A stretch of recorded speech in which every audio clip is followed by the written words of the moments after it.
안녕하세요. 공정근 전도사입니다.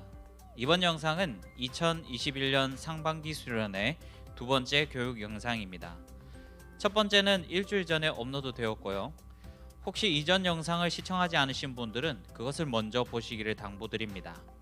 이번 수련의 주제는 다시 복음 앞에입니다.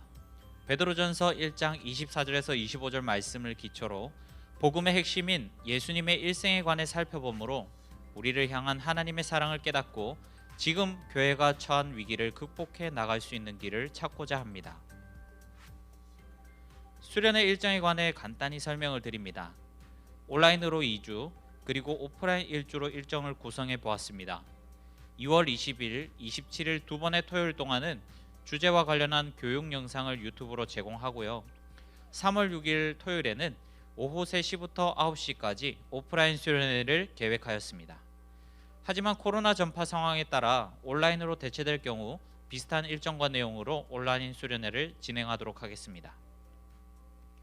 매주 토요일 3번에 걸쳐 나누게 될 복음에 관한 내용은 예수님의 일생을 중심으로 하는데요. 첫 주차인 2월 20일에는 예수님의 탄생과 공생에 관해서, 27일에는 예수님의 고난과 십자가에 관해, 3월 6일에는 부활과 재림에 관해 살펴보겠습니다. 오늘은 예수님의 고난 그리고 십자가에 관해 공부해 보도록 하겠습니다. 먼저 준비해 주실 것은 성경책, 펜, 공책이나 혹은 그것을 대체할 수첩, 태블릿 PC나 노트북 등이 되겠습니다. 잠시 영상을 멈추시고 필요한 것들을 준비해 주시기 바랍니다. 영상 중에는 따로 필기할 시간을 드리지 않기 때문에 중간중간 재생을 멈추시면서 필기해 주시기 바랍니다. 필기하신 것을 사진으로 찍어 제 개인 카톡으로 보내주시면 내용에 관계없이 선착순으로 3분께 커피 쿠폰을 선물로 드리도록 하겠습니다. 이제 본격적으로 오늘 다룰 내용으로 들어가 보도록 하겠습니다. 먼저는 예수님의 고난에 관해서입니다.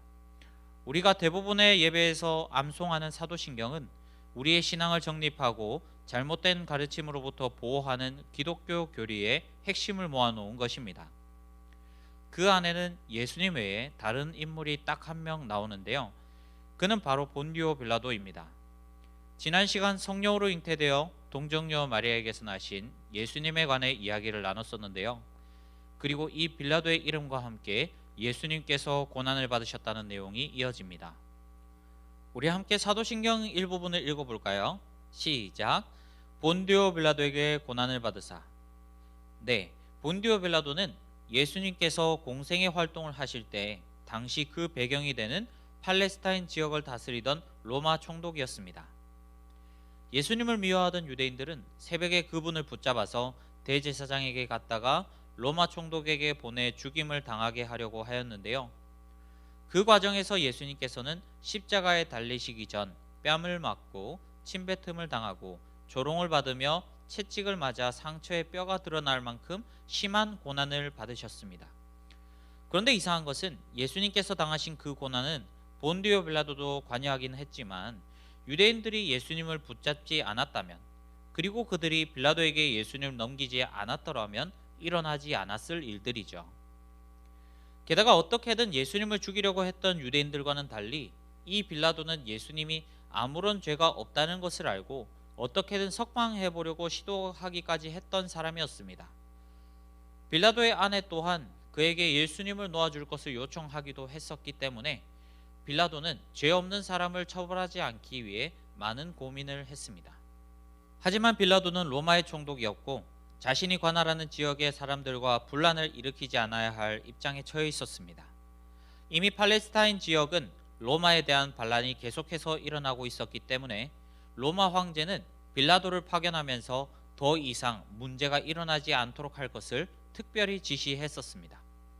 만약 예수님을 풀어주면 또 반란이 일어나 로마 황제로부터 문책당할 것이 두려웠던 빌라도는 결국 예수님을 채찍질하고 십자가에 못 박도록 넘겨주고 말죠. 물론 자신의 안위를 위해 무죄한 예수님을 처벌한 빌라도의 잘못은 몹시 큽니다. 하지만 사도신경에서 유대인들이 예수님에게 가한 폭언과 폭행 그리고 누명을 씌운 죄가 빌라도보다 작다고 할 수는 없습니다. 그런데 왜 빌라도만 유독 사도신경에 이름을 올려서 2000년이 지난 지금도 매일 주일 예배, 새벽 예배, 수영 예배마다 예수님을 고난받게 한 사람으로 곱씹어지고 있을까요? 그것은 빌라도라는 사람이 예수님의 고난 속에서 갖는 역사적인 의미 때문에 그렇습니다. 본디오 빌라도라는 이름의 정확한 그리스어 발음은 폰티우스 필라투스입니다. 그는 로마 티베리우스 황제, 성경에서는 디베로라고 불리는데요. 그의 임명을 받아 팔레스타인 지역의 제5대 총독으로 부임했습니다. 그는 26년부터 36년까지 재임했고 그 시기는 예수님께서 공생의 활동을 하시던 때와 겹칩니다. 그의 활동 기록은 역사적인 자료를 통해 확인되었기 때문에 사도신경에서는 불특정 다수의 유대인을 지목하지 않고 빌라도를 언급함으로 예수님의 고난과 십자가 사건이 역사적인 사건임을 증명하는 것이죠. 그렇다면 예수님의 고난이 실제임을 증명하는 일이 왜 그렇게 중요한 것일까요? 첫 번째는 하나님께서 인간의 몸으로 오신 예수님이 실제라는 것을 증명하는 것인데요. 그것은 시간과 공간에 매이지 않는 창조주이신 하나님께서 인간을 구원하시기 위해 스스로를 낮추시고 특정 시간과 장소에 오신 것을 의미하기 때문입니다. 사람도 그렇죠. 누군가에게 자신의 사랑을 보이기 위해서는 자기 것을 내려놓고 그 사람과 같은 상황 속에서 어려움을 함께 나누게 되는데요. 하나님께서는 우리를 사랑하심을 드러내시기 위해 자신의 입장을 포기하시고 똑같은 인간이 되신 것입니다. 그뿐 아니라 죄 때문에 받게 될 여러 가지 고난을 받으심으로 하나님께서 죄 때문에 고통받는 우리의 상황에 공감하신다는 것을 보여주시는 것입니다. 이제 예수님의 죽음, 곧 십자가의 의미에 관해 생각해 보도록 하겠습니다.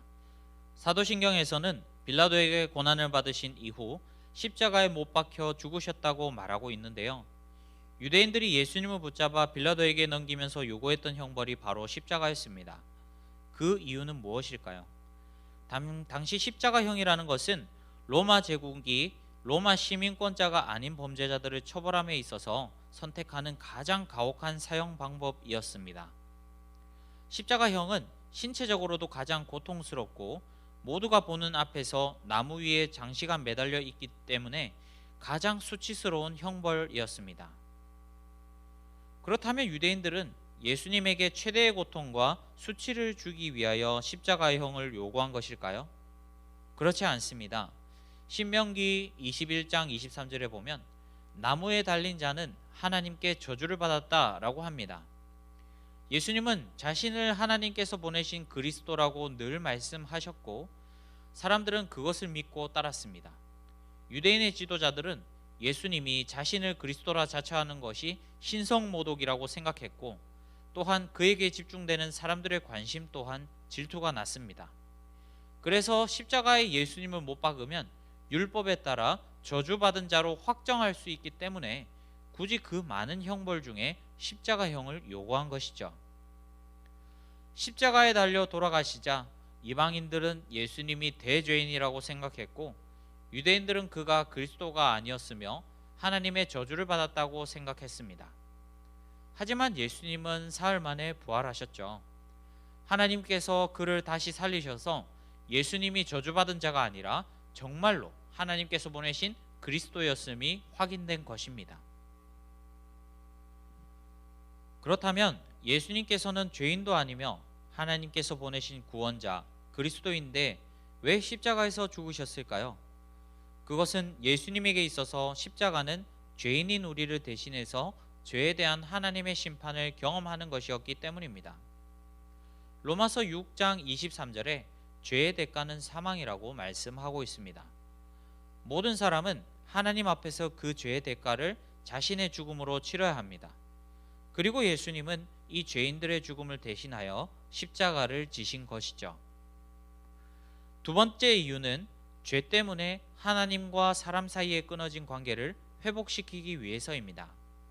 성경에서 하나님과 사람의 관계는 왕과 백성의 관계로 설명됩니다.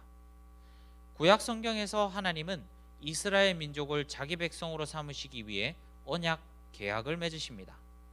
그리고 그 계약은 동물을 죽여 그 피를 백성들에게 뿌림으로 체결되었습니다.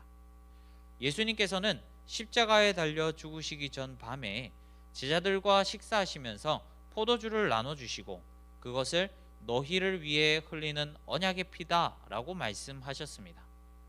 이것은 곧 자신의 죽음을 통해 하나님과 인간이 다시 왕과 백성의 관계를 회복하는 언약을 맺게 될 것을 말씀하시는 것입니다. 우리가 십자가를 믿는다는 것은 우리가 받아야 할 죽음의 벌을 예수님께서 대신하셨다는 의미뿐만 아니라 예수님이 흘리신 언약의 피로 하나님과 우리가 다시 언약 관계로 들어가게 되었다는 것을 뜻합니다. 하나님의 백성이 되었다라는 것은 하나님의 다스림을 받는다는 뜻이며, 그리스도인이 된다는 것은 내가 아닌 하나님과 이웃을 섬기는 삶이 된다는 것을 뜻합니다.